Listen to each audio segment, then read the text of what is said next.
Alright, go to the next. Before we start, there will be no TV warning discussions until the very end. There will be spoilers, so be warned. Yeah. Please save questions for the end for the presentation and just get through the presentation and that'll be good. There's a question already. The Avatar Last Airbender, most of us already know, is created by Michael D. Martino. I can read it up there. Okay. Created by Michael Dante DiMartino and Ryan Palmini. I usually just refer to them as Bright. It is a journey of a group of friends, you all know that, to take down the Fire Lord and bring peace back to the world. We'll go more into detail about that. This is sources of information. I have this book that I got most of my information from. It's the Avatar art book. It is very cool. And I also have this Lost Scrolls book, which has stuff before the third season came out. So, and I also have stuff that's never been mentioned in the show. And I have some information from there. Okay. Some good reading. This I just discovered at Barnes & Noble. It has comics in it from different artists. I don't know if you are familiar with, there's an artist on DeviantArt who's done multiple Avatar Last Airbender fan art. She actually worked on storyboards for it, and she has done multiple comics for it. And the comics were also featured in this magazine. What's her username? She's Roughtune or something? Roughtune? Follow her. She works on storyboards for it, and her comics are in here. So this book, which specifically has prequel comics before season 3, and it has stuff about Aang directly before, directly after what happened in season 2, and there's also a Zuko and Aang Harry moment where you finally find out how they got together in the beginning of the season. There's a comic about Sokka joining the Fire Nation Army, and there's a comic with Toph Katara dressed in disguising themselves as boys. It's a really funny comic. And then there was the first look at Kuzan, Aang's Fire Nation friend, and it had an adventure comic about him, and it was really cool. There's also stuff, little comics about Appa and Momo, and their little adventures, so that's good. And then this magazine came out, and it has some comics that are in here, but this was directed before the third season started, so it has information about this before the third season started, like what you would look for. It also has interviews in it, so it's really cool. All right, influences. We're going to be mentioning influences throughout, but the Water Tribe was influenced by Native Americans. The Air Nomads were influenced by Tibetan and Buddhist monks. The Fire Nation and the Earth Kingdom were influenced by Chinese architecture and culture. Kyoshi warriors were influenced by Japanese samurai. Bright were very inspired by Hong Kong cinema. And for one of the episodes, The Desert Earth, they were influenced by Heart of Darkness. The Boiling Rock was obviously by Alcatraz, and there was a whole bunch of other stuff. If you get this book, the art book, there's so much more. All right, the Four Nations. Water Tribe, the season of winter. The Northern Water Tribe leader is Arnook. The Southern Water Tribe leader is Hakoda. Currently, the Northern Water Tribe is working on rebuilding the Southern Tribe, and the Moon and Ocean Spirit are the set for the Water Tribe Peace and Harmony, so it's like living in peace. Earth Kingdom, the major cities were Ba Sing Se, Omashu, and Gaoling. Gaoling was a city where we made Toph. Ba Sing Se was obviously heavily influenced by the Forbidden City in Beijing, and there's a new one about that. Fire Nation, the season is summer. The Fire Lords that we know of is Sozin, Azulon, and Ozai. That could have been a question.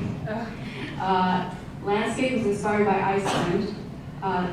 The lands of Fire Nation were set volcanic islands, so it's kind of like Hawaii. Originally, Bright wanted the Fire Nation had been influenced by Japanese culture, but at the last minute they changed the Chinese culture for the outfits. There's a picture of Zuko in here and a Japanese-inspired armor, and then at the last minute they decided to go with Chinese armor instead.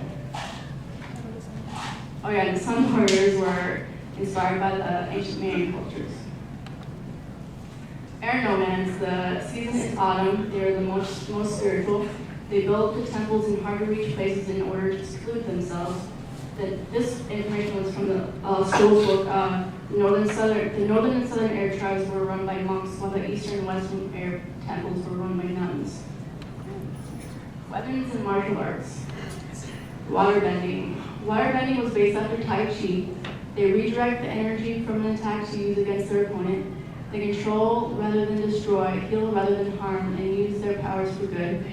The first bender was the moon. The water tribe learned to bend how the moon pushes and pulls the water. There is also a technique of blood bending, which means that the bender bends the water or blood in the person's body. Waterbenders are most powerful during a full moon. They can also pull water out of the air and any living thing that has water, such as plants and trees. Earthbending. Earthbending was based on the techniques of the Hungar style of martial arts. Hungar is based on the movements of animals like the tiger and crane. Top uses the southern prairie mountain style. Yes, you're right. Yes. I do it. You're it. Which was originally started by a blind woman. Top also invented metal bending, which focuses the bending on the subtle earth materials found in metal. There are also 85 genes of how to direct energy. One of the most important that was in the show was the neutral dream, where you listen and wait for the right moment to strike, which in the movie told Aang that. And the first earthbenders were bad guys.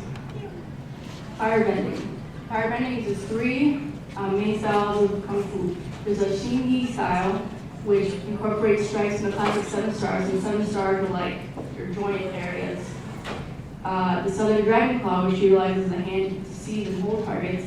And then over the Shaolin style, which emphasizes kickstone fighting. Zuko, we see most using the lighter, the Northern Shaolin, because you've seen him firebend from his feet, you've seen him, he can work a lot with his legs and all that stuff. Firebenders draw their power from the sun, volcanic energy, lightning, and comets. And the first firebenders were dragons. Airbending. Airbending was based on Baojang style of martial arts. Movements employ the whole body with smooth coiling and uncoiling actions, utilizing hand techniques, dynamic footwork, and throws. Rapid fire moves draw energy from the center of the atom. In this book, they had something that I've never seen before. In the Lost Scrolls book, it says that in order to receive your airbending tattoos and master airbending, you must pass the 36 levels of airbending and invent a new move. Aang had only received 35, but had earned his tattoos because of his creation of the air scooter that I did not know until I read the book. And the first airbenders were the flying bicycle. Other inspirations? In the episode of the Guru, we learned about chakras. Now, we've seen chakras in Naruto. However, the chakras in Naruto are more used for like making powers that you don't really use in agriculture center or in real life. In real life, it's just, there's such a thing as chakras if you decide to believe in it, and they're just pools of energy within our bodies. All the calligraphy in Last Airbender is Chinese. They hired a Chinese calligraphist who decided to create his own things. Like, for instance, if you had a document that was written by, someone who didn't really like their job at like the Fire Nation, like official place or like stuff like that, then you would write it sloppily. If it was an official document, you would use official calligraphy. And then for all the ancient texts, he uses ancient Chinese, which, not ancient Chinese, is the most formal way of writing Chinese, the most basic, actually not basic. The original of before they... Traditional?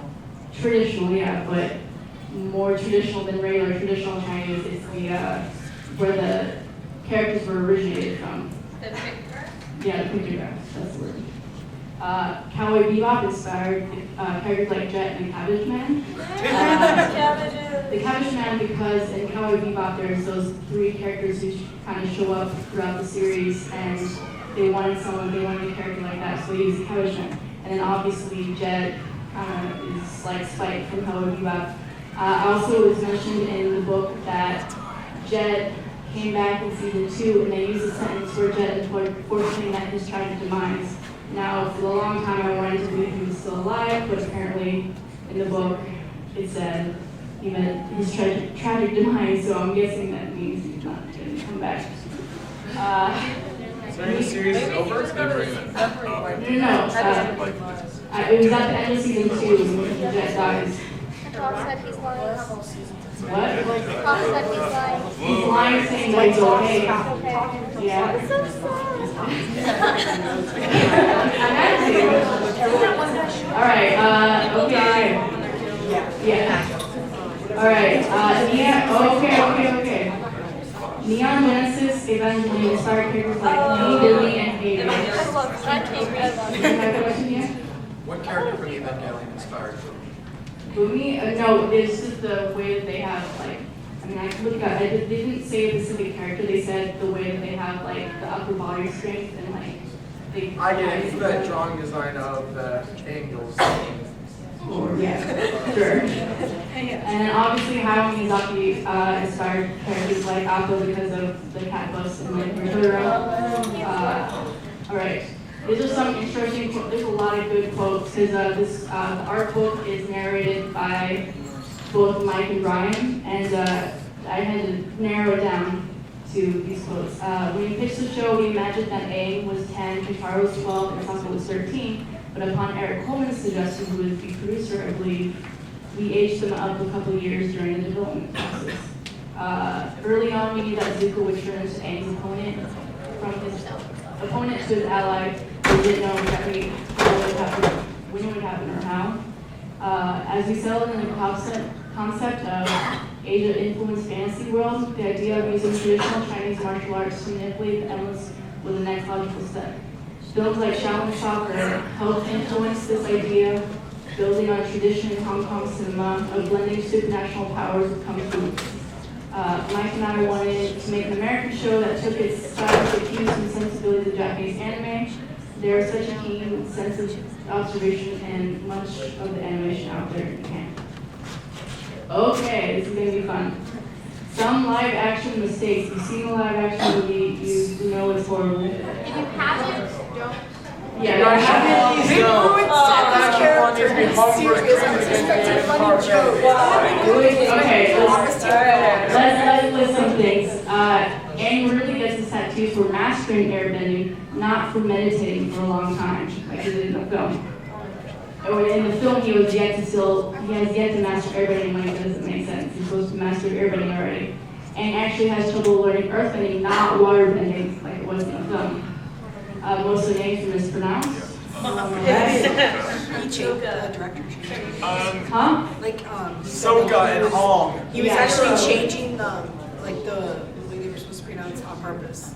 Like he knew the correct pronunciation. He did it for copyright reasons. Change this to my Asian culture. I don't know. Like I was watching people have that little director's cut, and he said that I don't know which language it was, but they were doing the pronunciations from a different language. Oh yeah, I heard that too. I don't know. That's still stupid. It's like no, you don't change it. Yeah. Yeah, I heard that. Firebenders do not only manipulate fire, they can also create their own. Whereas as in the movie, they can only manipulate it, and I think that was ridiculous. Actually, in the movie, they did mention that the power ones could generate their own. Yeah, but come on. Yeah, I know. Fire It's was like like all all just the go stuff and they had fire. Not Still needs to be conservation. I mean, how did you get that lantern into the thing? Like, you just went and it doesn't make sense. Ozai appeared in the film, whereas he didn't really appear until the third season. Lack of Kyoshi Warriors and lack of Jets in his game. he had a reason. There actually was a reason to cut them. He said he I know, loved but- them. He said he just loved them too much, and that they took over it, so he had to cut them all because he said he'd bring them back in the second. Yeah, there was rumors that the second movie was going to revolve around the Kyoshi Warriors, but that's But still, They're very. why? implying second movie. Yeah, if they're really gonna make a second movie. Let's all give a great big fuck you to M. Night Shyamalan. Yeah. 3. They left out a lot of things. Yeah.